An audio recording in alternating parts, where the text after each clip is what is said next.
Well, good evening and welcome to Wide Awake News. It's Monday, August 12th, 2013.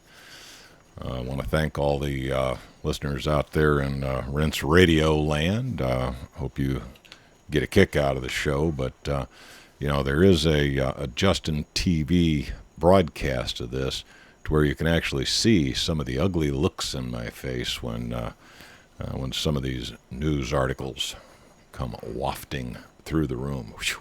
Yeah, some of it's pretty stinky. But let's get on with it. We've had another really exciting week in the news last week, and for anybody who might want to look at some of the source articles I used to compile this commentary, you can wander over to smartscarecrow.com and find the blog entry for August 12th, 2013. You'll find links to all the various articles that I'm commenting on this evening. And this first article is from an outfit called San Diego 6. I think this is a television news station out of San Diego. And they're reporting that this week, hot off the presses,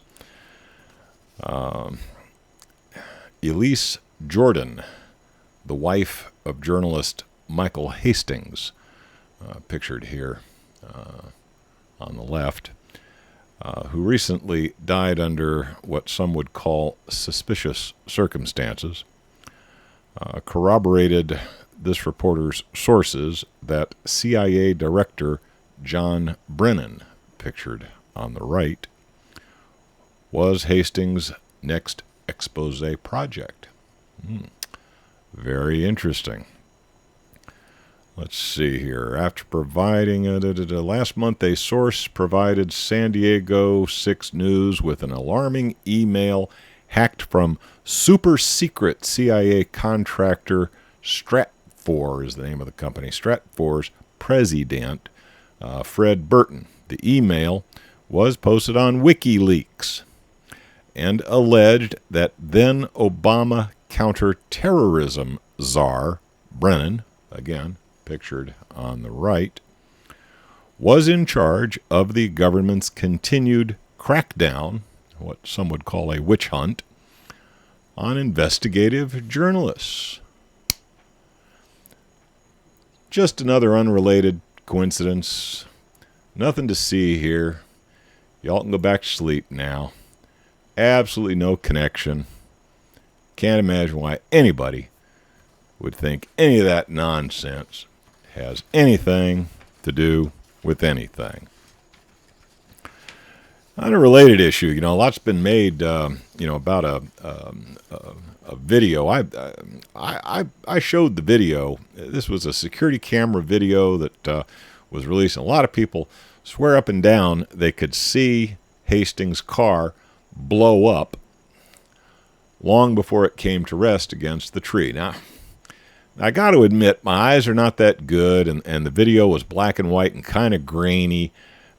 I personally could not confirm, just based on that video, that what these people were seeing with the car exploding halfway down the road, then slowly coming to rest against the tree, I couldn't really make that connection. But more and more people are coming out saying, that is indeed what happened.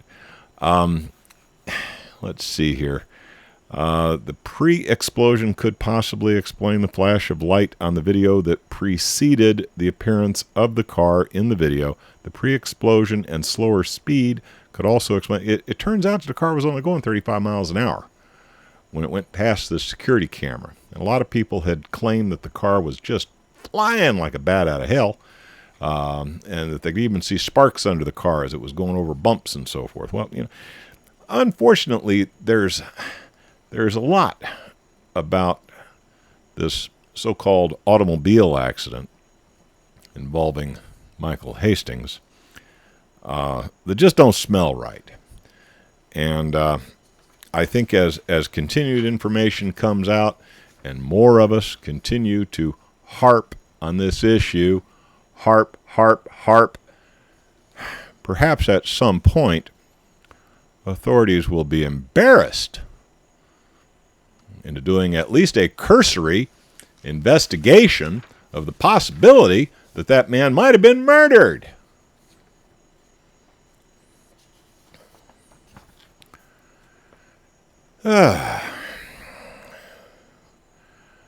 Well, let's see. I guess next year, Obamacare becomes the rule. And it seems the boys over at the IRS are going to be the enforcer. They're going to be playing the part of Louis the Leg Breaker for Don Guido, whoever is the president at that time. Maybe this guy who's in there now will still be there.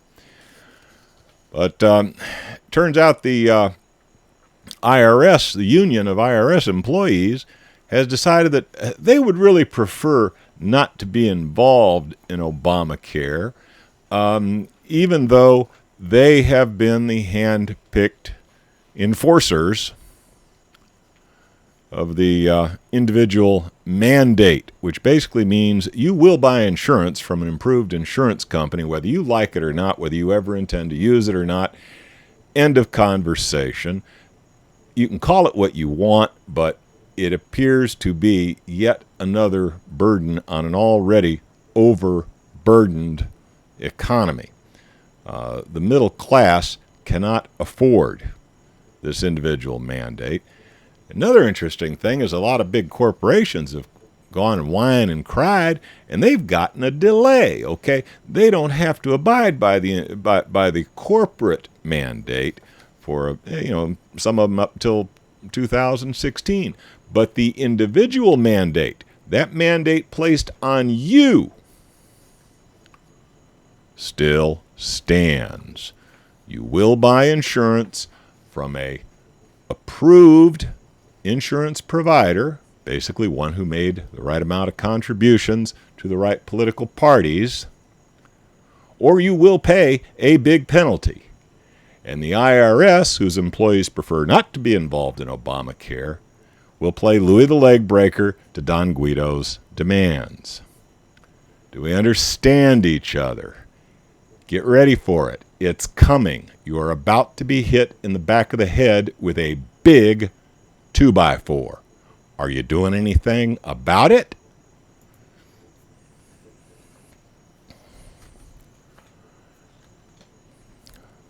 More on medical care, and this is one of the core issues of this Obamacare, is that they're going to have a centralized repository of all your medical data. I suspect it's going to probably fall on the NSA. They seem to be real good at grabbing up every piece of data that they can find. And storing it. But, there will be a central repository of all your medical data. Well, guess what? Your medical data is already for sale to the highest bidder.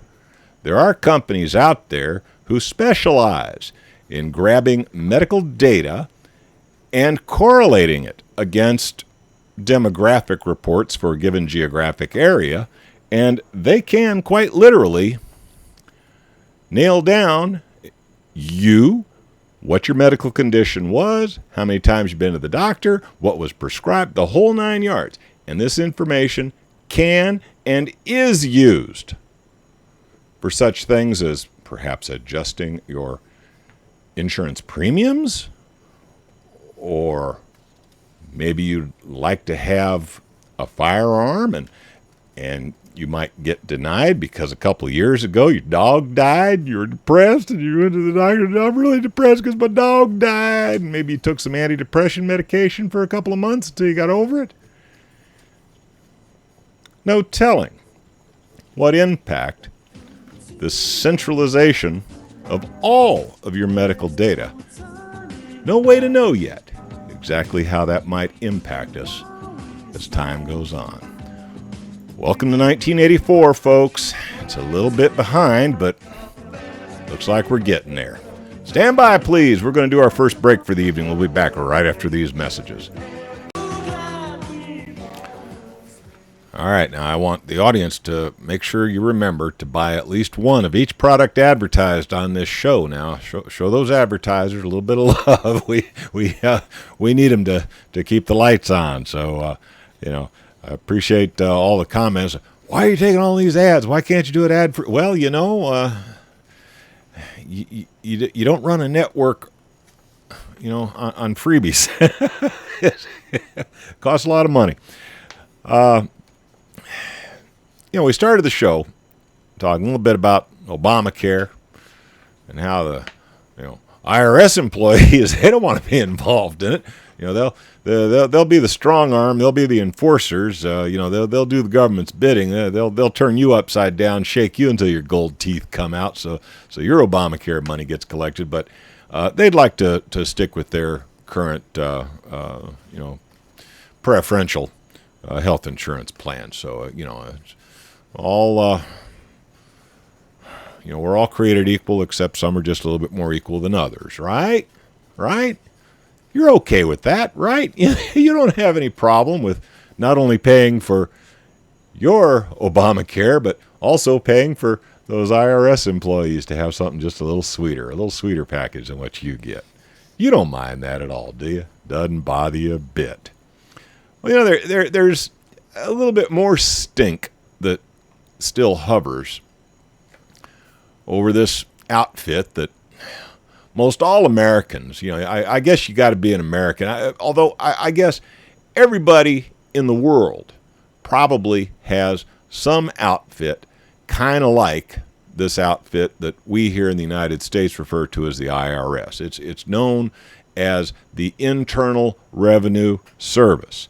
This is basically the outfit that's employed by the mob that's currently in charge of our government, that does the enforcing and makes sure that they get their piece of the action on every transaction that goes down within the United States. And I don't care whether you live in some country in Europe, some country in Asia, I don't care where you live, chances are you've got some kind of a strong-arm organization that through specific threats of violence and through examples that scare most people to death, extract a large chunk of change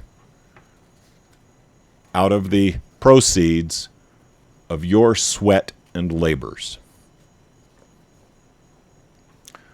Well, a lot of us are a little irritated, and we get together and we try to form, say, a nonprofit organization, somebody who, is specific, an outfit, an organization, a company, if you will, that's set up as a nonprofit to argue against such abuses as maybe the IRS.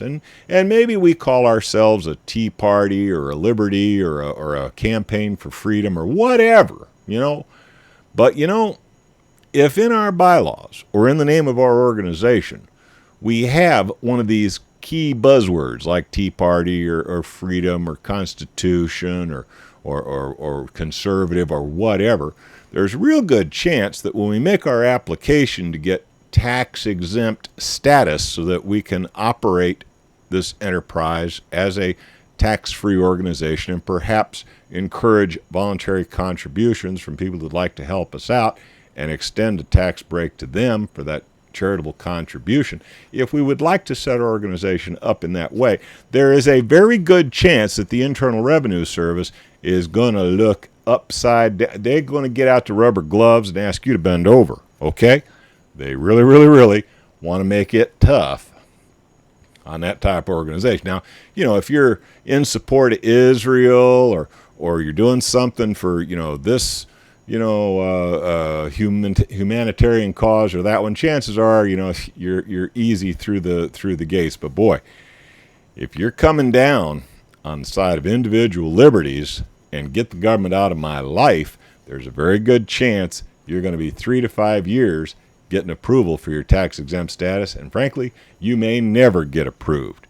Well, it seems that, they got caught the IRS in Cincinnati that was reviewing all these cases, they got caught with their hands in the cookie jar. They got caught slowing down applications for nonprofit status by certain conservative interest groups who had every legitimate right to have a nonprofit to put their arguments on the table, the same as many progressive causes have their right to have tax-exempt status to make their issues known. Now we come to find out that Cindy Thomas has been promoted. Yeah, she's kind of the central figure in this nonsense. Cindy Thomas has been appointed to the Senior Technical Advisor team for the Director of Exempt Organizations. Thomas, a 35-year IRS veteran, will fill the spot vacated by Sharon Light, a one-time close advisor to Lois Lerner, the sixth senior IRS official to leave the agency. Basically, a lot of people who've been caught up in this scandal have either taken early retirements or found other employment situations. But this Cindy Thomas person, who is kind of the, buck stops here lady in this issue, she's been promoted. Kind of reminds me of that guy who did the Ruby Ridge thing and then showed up again at Waco and shortly thereafter got promoted. It seems like we take those who are doing the most egregious activities, and rather than cashiering them and embarrassing them for their transgressions, absolutely humiliating them, we tend to promote them. How is that? How does that work? In private industry, this woman would have a hard time getting a job as a greeter at your local Walmart.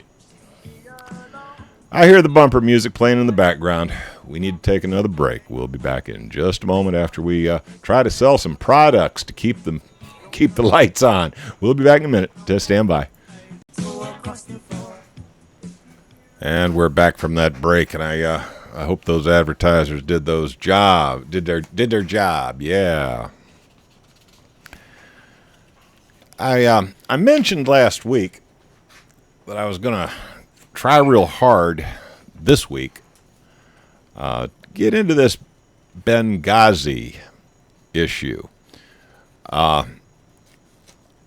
There is a developing story around Benghazi, and it's one that is, shall we say, underreported in the corporate-sponsored media.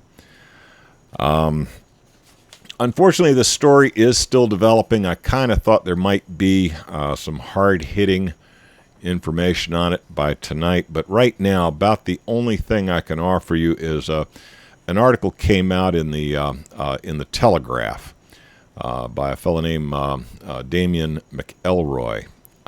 His article reads, up to 35 CIA operatives were working in the city during the attack last September on the U.S. consulate that resulted in the death of Ambassador Chris Stevens and 3 other Americans.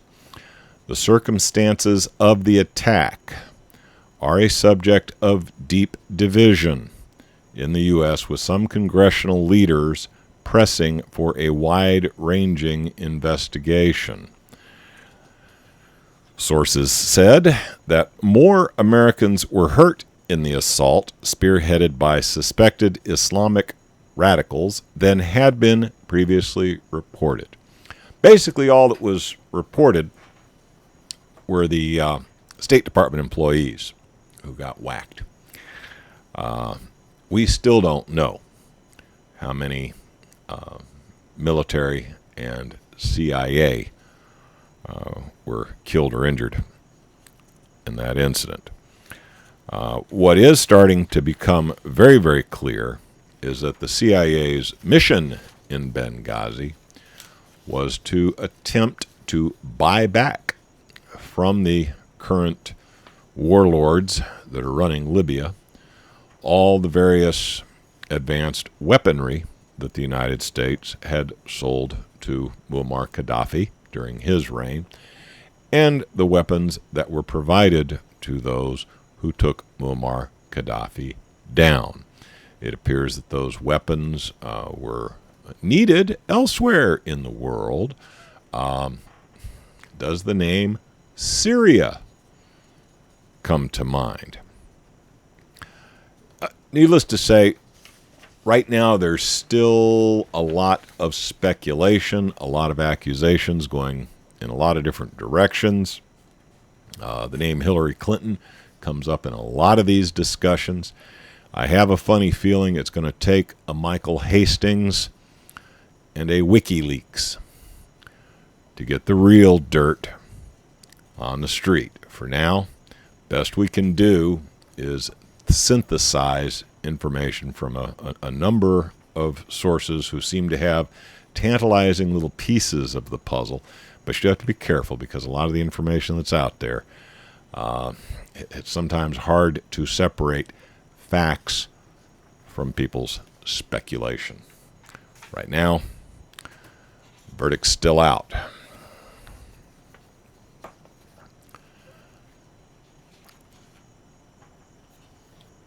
If I say the term Operation Northwoods, does that ring any bells with anybody? You know, I hear a lot of alternative media commentators throw that phrase out there, Operation Northwoods, you know, and they just immediately assume that the people in their audience know what they're talking about.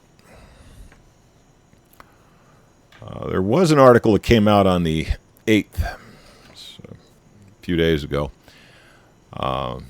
in a blog site called Digital Journal. This is an article by Ralph Lopez, and basically he's put the pieces together in a very concise article. And yes, links to this article are available at smartscarecrow.com. Just find the blog entry for August 12th, and you can see the links, read the article in its entirety, and you probably should. But this is the way it reads: a Department of Defense document, declassified in 1997, okay? So this is old news. This has been out there, available for a long time. Shows that the Joint Chiefs of Staff of the United States Armed Forces, okay? We're talking the Joint Chiefs of Staff of the U.S. military. They report directly to the President, okay? So this is how high this went. Had drafted and approved a plan to attack and kill Americans and blame it on Cuba. No, this is not conspiracy theory. This is not some whacked out drug-induced coma that I'm talking to you about. This is fact. This happened. It is historical fact.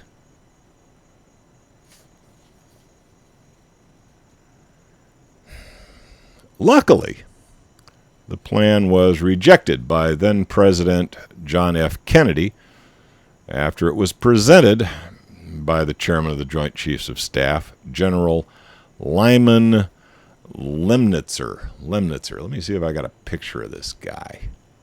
I got a picture of this guy. This is him. This is General Lyman Lemnitzer. He was the chairman of the Joint Chiefs of Staff. He presented it to Defense Secretary Robert McNamara on March 13th, 1962. The plan was intended to provide justification for U.S. military intervention in Cuba. It included proposals to blow up a ship in Guantanamo Bay and blame Cuba, to develop a communist Cuba terror campaign in the Miami area, in other Florida cities, and even in Washington, D.C. The plan calls for an incident reminiscent of the USS Maine.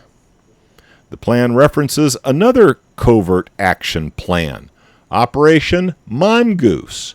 How many of you heard of that one? Operation Mongoose,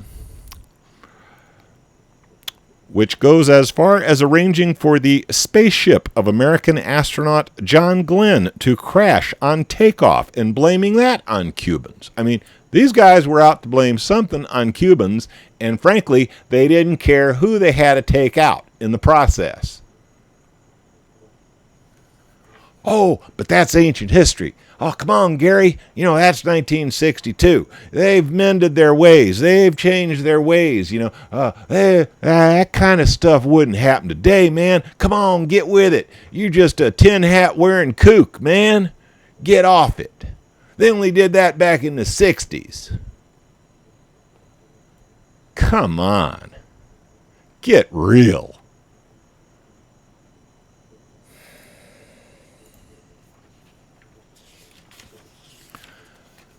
A lot of those who question the events of 9/11, upon which our entire security industrial state is based, point to operations like Northwoods and Mongoose, and God only knows how. You know, do you realize there was a plan just before World War II where we were going to take over a hunk of Canada to connect the mainland with Alaska? Yeah. There was a plan to do it. They're already, hey, Canada, you know, you think you're our buddies?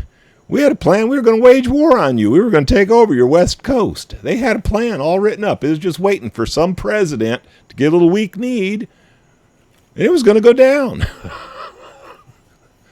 You think these boys would hesitate to knock down a couple of buildings and blame it on somebody that they wanted to go to war with anyway? You really think they'd hesitate for a minute?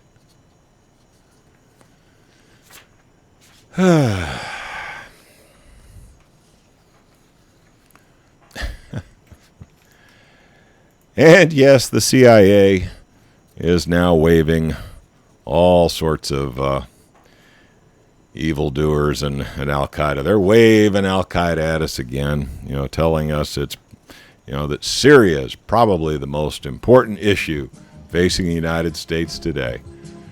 Yeah, because that darn al-Qaeda that we're currently financing might get control over all those Syrian weapons of mass destruction. Where have we heard all this crap before? Hey, we'll be back right after these commercial announcements with the final segment of tonight's Wide Awake News. You hang in there. We'll be right back. I'll tell you, I think I've timed this pretty well tonight. Looks like I've got about 10, 11 minutes left to wrap it up for the evening. And I think I've got just that much news yet to cover. We left for the break talking a little bit about the situation with Syria. Now, it seems that the eyes of American empire right now are focused on Syria. The Syrian government's weapons, the Syrian government's weapons are going to be up for grabs and up for sale, as they were in Libya when Muammar Gaddafi fell. That statement from a guy by the name of Morell, Morell, just as he was a CIA deputy director. He gave that assessment to the Wall Street Journal as he was preparing to retire. It's probably the most important issue in the world today because of it, because of where it is currently heading towards the fall of the government of President Bashar al-Assad. Now, so far, this guy Assad's made a pretty good showing for himself. I mean, a lot of folks said that, when the United States put their evil eye on Syria, it would just be a matter of weeks before Assad fell. It lasted a good bit more than weeks. But a military source said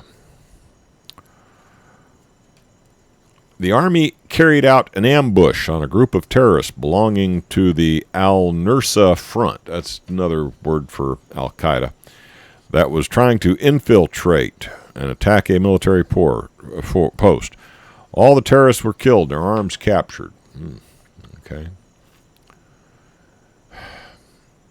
Meanwhile, human rights group Amnesty International issued a report saying entire neighborhoods in the northern city of Aleppo have been flattened over the past year.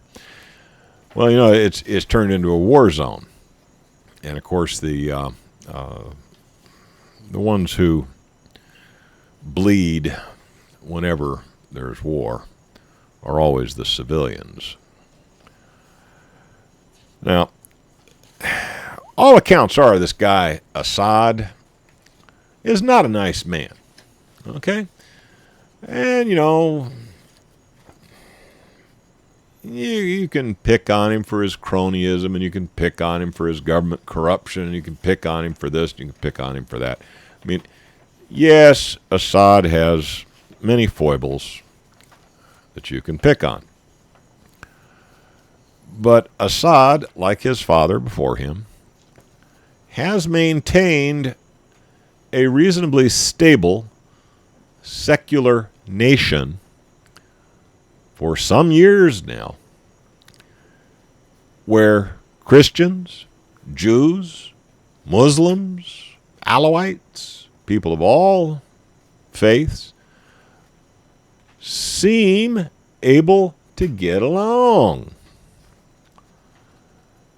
Now, Christians, Jews, Alawites are in danger of being massacred because of a fundamentalist Islamic-supported jihad that appears to be using Western weapons and is getting money from Western nations. Yeah, Assad's not a nice guy. There are a lot of problems in Syria. I would say when the United States is perfect, when we have a president who can actually provide a birth certificate stating that he was indeed born in the United States and qualifies right down the line constitutionally to be president of the United States, and when we can show the world by example that we are an honorable people who doesn't get involved in other people's business unless they come for us first. Okay? You come for me, I'm coming for you. You leave me alone, I'll leave you alone. When we can show the world that we are once again that kind of people, then maybe we've got room to criticize Syria for its foibles. Right now, I say, hey, America, clean up your own backyard first. We got a big pile of crap that needs to be shoveled. We don't need to find crap somewhere else. We got plenty right here.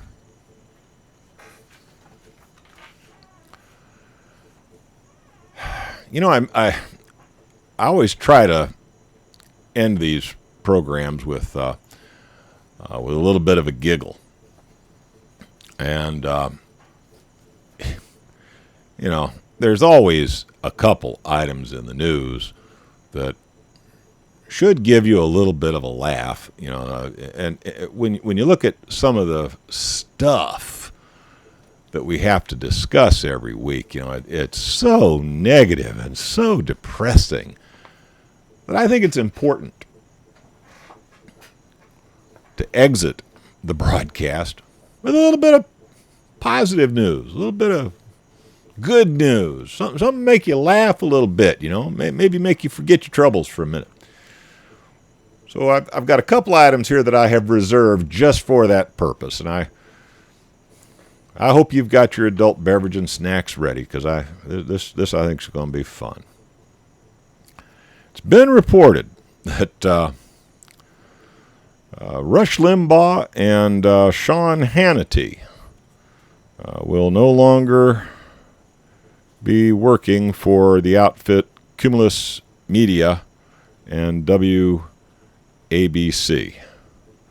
Now, insiders say it has a lot to do with contract negotiations. I mean, these boys pull down some big salaries, and it seems like the advertising that supports their broadcasts and supports those big salaries just weren't coming in like they used to. Bottom line, advertisers are not supporting this heavily neocon biased message anymore. These guys who pretend to be conservatives but represent this, warmongering persona that the neocons have been jamming down our throats as being the only alternative to the progressive liberal side represented by the Obamas and the Obamanites. It looks like, we've only got these two sides here. You're either going to be a warmongering fascist or you're going to be a warmongering communist. Those are your only two choices, right? Well, apparently a lot of listeners are tuning these guys out. And advertising revenues are starting to reflect the fact that the listeners are turning these guys off. They don't want to hear that message anymore. They're sick of it.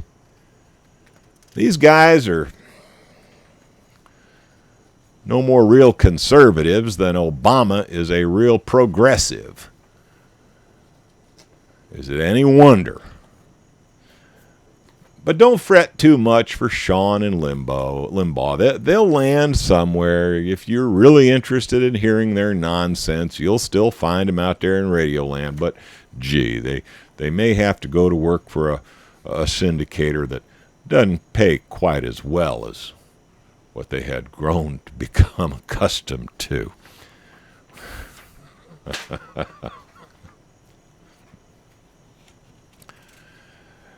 And now, for the real giggle of the night.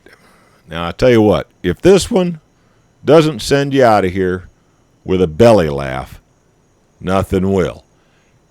Pay attention. Pay attention now.